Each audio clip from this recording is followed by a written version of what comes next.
Acabei de ler há relativamente pouco tempo um livro que se chama O Mestre e a Margarita, de Mikhail Bulgakov. A premissa do livro é a visita do diabo à cidade de Moscovo, mas é também uma crítica aos tempos em que se viviam. O livro passa-se na década de 30 do século XX e, portanto, são tempos áureos do stalinismo, também de alguma crítica ao ateísmo e tudo mais. E logo no primeiro capítulo dá para perceber mais ou menos a essência do livro e para onde é que ele nos vai levar, porque somos apresentados a dois escritores que passeiam num parque e se sentam num banco de jardim a discutir a religião. Um deles defende acerrimamente que Jesus Cristo não existiu, que a religião é uma fantochada, até que são interpelados por uma personagem que se chama Walland. E Walland é nada mais nada menos do que o próprio diabo. E então, logo no primeiro capítulo temos assim um diálogo, ou uma cena em que temos um escritor a discutir diretamente com o diabo, sem o reconhecer, a dizer que ele próprio não existe. Escusado será dizer que o próprio escritor acaba decapitado por um elétrico. Se calhar dizer ao próprio diabo que ele não existe não é lá muito boa ideia, mas fica logo com a percepção de que, e esta é uma das críticas que o próprio autor faz ao ateísmo, de que, não reconhecendo o próprio diabo, as pessoas estão mais suscetíveis a cair nas suas armadilhas, vamos dizer assim. E eu fiquei muito surpreendido pela forma como o autor também caracteriza a própria personagem do diabo, porque normalmente nós temos aquela ideia do diabo associado ao vermelho, ao inferno de Dante, que castiga, que faz tudo e mais alguma coisa àqueles que pecaram em vida. Mas aqui, a forma como ele é caracterizado é de uma forma tão diferente que fiquei surpreendido pela positiva, isto é, ele tem o dom da palavra, é um homem carismático, apresenta-se e sabe falar, é muito eloquente e, portanto, é também um bocado difícil ao leitor, ou pelo menos na minha interpretação, ficar contra aquilo que ele faz. E se calhar nem é esse o objetivo, porque no livro ele não é representado como alguém mau. Não. O que ele faz, essencialmente, é quase como se fosse um arquiteto, na medida em que ele coloca as pessoas em posições onde elas têm o poder de escolha. E normalmente, e é aqui que surge também um pouco a crítica, como as pessoas não reconhecem o próprio diabo, elas acabam por escolher mal. Isto é, eu não queria estar a dar mais spoilers, mas eu posso dizer isto, que é, ele apresenta-se como alguém que vem fazer espetáculos de magia durante uma semana a Moscovo. E nesses espetáculos de magia, ele faz acontecer coisas como chover dinheiro, fazer aparecer roupas de luxo, decapita o diretor do teatro, mas isso é outra história. Ele gosta de decapitar pessoas. E pronto, mas isso para dizer o quê? Que numa sociedade comunista normalmente não são associadas ideias de vaidade ou então até de própria ganância, mas a sociedade, quando confrontada com o dinheiro, com as roupas de luxo e tudo mais, vê-se quase exposta à sua verdadeira essência. Mas a essência é essa que eles próprios não reconhecem em si. Isso é que é verdadeiramente interessante de ver, porque, ou seja, o diabo em si não é assustador neste livro. O que assusta sim as pessoas é a sua reação que não sabiam que conseguiam ter. Se calhar, se eu vos ler aqui uma parte do livro, fica mais claro aquilo que eu quero dizer. A certo ponto, Walland diz o seguinte: mal apareceste aqui no telhado, disseste um disparate, e posso dizer-te onde se deteta, nas tuas entoações. Pronunciaste as tuas palavras de modo a mostrar que não reconhecias as sombras nem o mal. Mas reflete numa questão, se fazes favor. O que faria ao teu bem se o mal não existisse? E que aspecto teria a terra se as sombras desaparecessem dela? Isto porque são os objetos e as pessoas que lançam as sombras. Olha a sombra da minha espada. Mas há também sombras de árvores e de seres vivos. Será que pretendes esfolar todo o globo terrestre, arrancando dele todas as árvores e tudo o que é vivo, em prol da tua fantasia de te deliciares com a lua nua? És parvo. De certo ponto somos todos um pouco parvos, não é? Mas é interessante ele ter utilizado a palavra sombra, porque ultimamente eu tenho me interessado muito pela psicologia de Carl Jung. E ele tem esta ideia de que nós somos compostos por muitas coisas, mas duas dessas coisas são o nosso ego, a imagem que nós temos de nós mesmos, e a sombra. A sombra, de uma forma muito simplificada, é as coisas que nós reprimimos e rejeitamos em nós mesmos. Ou seja, nós crescemos, temos estas ideias que são formadas ou que são impostas a nós pelos nossos pais, pela sociedade, pela escola, amigos, etc. E somos obrigados, quase, para queremos pertencer a algum grupo, a rejeitar partes de nós para então sermos aceitos. Essas partes que nós rejeitamos ou que suprimimos não desaparecem, vão para o inconsciente, enquanto que o teu ego, ou aquilo que tu achas de ti mesmo e que se vê na tua imagem, está no teu consciente. No entanto, isto tem algum perigo, porque se olharmos para a sociedade russa da época em que o livro é retratado, eles próprios tinham no seu inconsciente a ideia de ganância, ou a ideia de querer coisas valiosas e bonitas e tudo mais, que veio ao de cima à primeira oportunidade que teve. E há esta citação do Carl Jung que me ficou a ressoar na cabeça ao longo do livro, que é: enquanto tu não tornares consciente o teu inconsciente, ele vai ditar as tuas decisões e tu vais-lhe chamar de destino. Eu fiquei a pensar, o que é que isto quererá, de certa forma, dizer? E eu comecei a pensar e a tentar aplicar estes próprios conceitos à minha própria vida e percebi que a certos momentos eu próprio tenho medo, às vezes, dos meus pensamentos e das minhas emoções. E por causa disso eu acabo por suprimir esses ditos pensamentos ou emoções, a rejeitar de todo, porque não vão ao encontro da imagem que eu tenho de mim mesmo. Aquela luz nua que estava na citação. Mas isso não faz com que elas desapareçam. Acabam por se revelar de outra forma. E não era propriamente coisas violentas ou agressivas, mas acho que é importante reconhecer que, enquanto ser humano, somos todos capazes de coisas. E acho que é ingênuo da minha parte achar que eu não sou capaz de, se calhar, trair, mentir, magoar, manipular, o que quer que seja. Porque, de certa forma, eu prefiro saber que sou capaz de fazer essas coisas do que não saber que sou capaz de fazer essas coisas. Isto para dizer que, ao longo do livro, as pessoas que melhor se dão quando encontradas com o Holland são aquelas que parecem já ter uma certa ideia sobre esta sua sombra, sobre a sua própria maldade, se quisermos.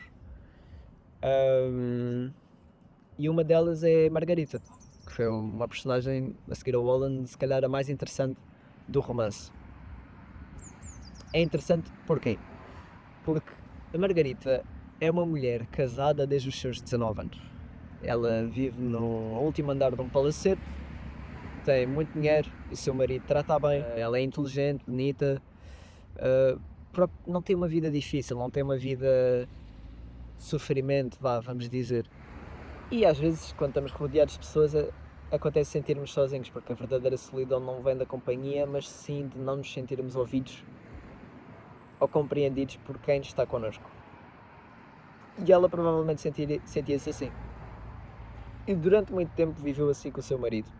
E esta vida, até que um dia ela decidiu: eu não consigo aguentar mais, e ponderou o suicídio. Mas antes de o fazer, fez um último apelo, quase como se fosse um apelo ao destino. E ela decidiu o seguinte: decidiu sair de casa com umas flores, agarrando umas flores amarelas berrantes, para que o destino, de certa forma, a encontrasse na rua. Destino esse que tinha o nome de Mestre. Agora, será que se não tivesse aparecido o Mestre, ela teria levado em frente o suicídio? Ou será que apareceria outro homem? Não sei, são pensamentos e ideias sobre os quais podemos refletir. Mas o encontro deles acaba por ser muito interessante, porque o Mestre também é um homem perturbado e, de certa forma, um bocado depressivo. E a primeira coisa que ele reconhece nela não é a sua beleza, não é inteligência e tudo mais, é quando olha para os olhos dela, ver o vazio, ver a solidão. E então, a partir do momento em que eles se conhecem, começam a ter um caso. Tornam-se amantes, ela continua com o marido, mas é amante do mestre. E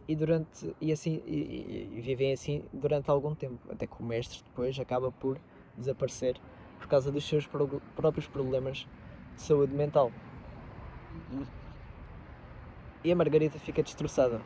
Ela não sabe se ele vai voltar, não sabe o que é que lhe aconteceu, que eles tinham algo bom e ele do nada desaparece. E é aqui que os destinos se começam todos a cruzar.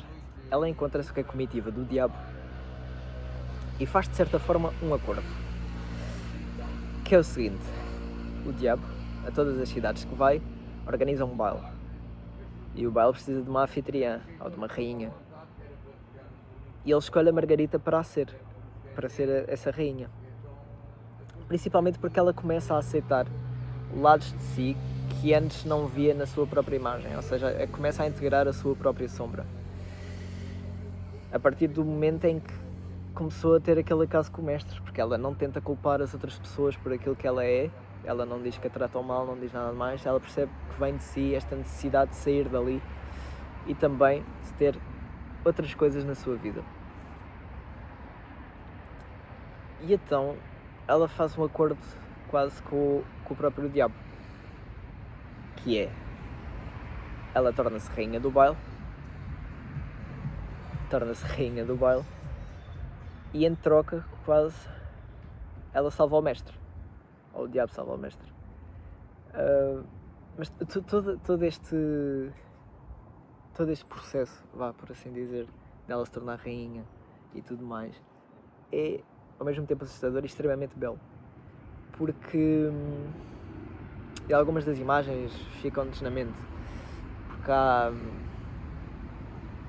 primeiramente, a forma como ela se desloca até ao baile. Ela sai da sua casa numa vassoura, completamente nua, e antes de ir para o baile, ela vai destruir a casa de uma pessoa que fez mal ao mestre. E quando o faz, ela causa pânico no prédio em que está. E ela depois repara que assustou uma criança que está no seu quarto. E ela, como está invisível e ninguém consegue a ver, ninguém vai julgar por aquilo que ela está a fazer. Mas a certo momento ela entra no quarto da criança, de 4 anos, e diz-lhe o seguinte. Aliás, o miúdo pergunta-lhe: onde estás, tia? Não existe, respondeu Margarita. Estás a sonhar comigo. Já sabia, disse o miúdo. Deita-te, mandou Margarita. Põe a mão debaixo da bochecha e sonha comigo. Está bem, vou sonhar. Concordou o miúdo e deitou-se a mão sobre a bochecha. Vou contar-te uma história, disse Margarita. E pôs a mão quente sobre a cabecinha de cabelo curto. Era uma vez uma tia. Não tinha filhos nem qualquer felicidade.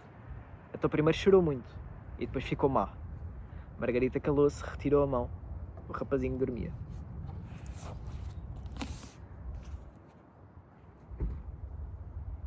E aqui conseguimos ver esta ideia da integração da sombra, em que ela aceita totalmente, na totalidade, quem ela é, não tentando agradar a alguém além de si mesma. E o próprio baile acaba por ser muito interessante, porque ela é anfitriã e é rainha e está a receber as pessoas essas que são algumas das piores que já existiram na história, não é? Aquilo é o baile de Satanás.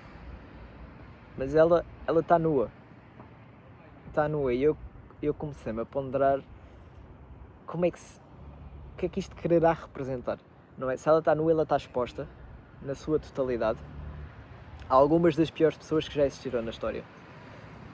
E eu comecei a pensar se isso não seria uma forma de tentar enquadrar ou minimizar a própria personalidade da Margarita quando comparada com algumas das coisas que as piores pessoas do mundo já fizeram, e quão mínimo parece aqueles nossos pensamentos e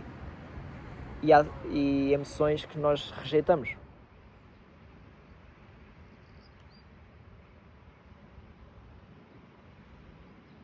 Às vezes há partes de nós que nós não queremos aceitar porque nos parecem assustadoras, tão diferentes são da imagem que nós temos de nós próprios. isto é fácil de ver no dia a dia. Se vocês repararem, há algumas pessoas que criticam certas ações ou atitudes em pessoas que vocês ficam a pensar: epá, mas tu também tens essa atitude, também tens essa ação. E eles não conseguem ver em si mesmos. E eu percebi que o ego faz um trabalho muito, muito bom a tentar proteger-nos desta realização de quem nós somos verdadeiramente. Adultera-nos a interpretação das nossas emoções, dos nossos pensamentos e faz um enviesamento para aquilo que ele quer que seja ou que nós sejamos. E foi há pouco tempo que eu comecei a tentar perceber estas coisas sobre mim mesmo também. E depois eu comecei a perceber que eu não tenho que ter medo de certas emoções ou de pensamentos, por mais diferentes que sejam da imagem que eu tenho de mim mesmo. Porque primeiro, eles não são assim tão assustadores quando tu lhes perguntas de onde é que tu vens e o que é que tu queres que eu faça. Normalmente são coisas mal resolvidas com alguém, que vêm de infância provavelmente.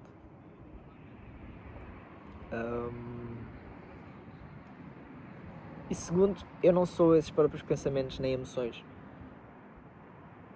E às vezes é difícil fazer isto, mas é preciso retirar-nos e observar apenas. É aquilo que nós estamos a pensar, é aquilo que nós estamos a sentir,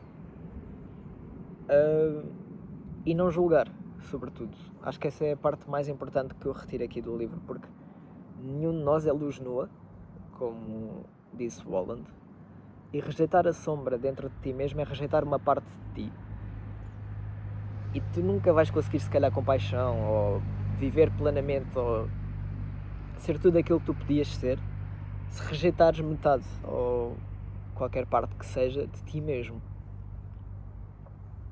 E isto não significa que tenhas que atuar sobre ditos pensamentos ou emoções, não, só apenas observar, apenas perguntar o que é que se está a passar, o que é que queres que eu faça, de onde é que tu vens. E há formas de começar a tentar perceber o que é que está na nossa própria sombra. Duas delas que eu utilizo muito, que tenho andado a utilizar muito, é ver o que é que nós não gostamos nas outras pessoas. Mas não é não gostar de irritar, é assim, eu odeio aquilo, é mesmo... chateia-me. E a ideia por trás disso é que eu, para ser como eu sou, tive que rejeitar essa parte de mim. E tu podes continuar a ser essa parte de ti, e por causa disso eu tenho ressentimento. É tudo assim um bocado inconsciente e irracional, mas é interessante de ver. E vocês vão ver que se calhar descobrem mais sobre vocês mesmos com base naquilo que odeiam do que propriamente naquilo que gostam. E outra forma é escrever stream of consciousness, ou seja, escrever sem pensar durante 1 minuto ou 2 para ver o que é que sai. Mas pronto, é isso. O livro tem umas imagens muito bonitas. A próxima vez que eu estiver com os meus rapazes vou-lhes perguntar: vocês preferiam nunca mais ver a pessoa que vocês mais amam ou ter que ser anfitrião do baile de Satanás totalmente nu? Se calhar é por causa disso que eu estou aqui numa manhã de uma quinta-feira num parque a falar sobre o livro. Está um dia bonito. Por causa do que se passa na minha vida, foi esta a interpretação que tive. Da próxima vez que o ler, provavelmente terei outra. Não quero mais ser um alvo fácil das coisas que reprimi. Quero compreendê-las para poder racionalmente escolher quem quer ser, sem deixar nada ao acaso ou à impulsividade. Não é sombra.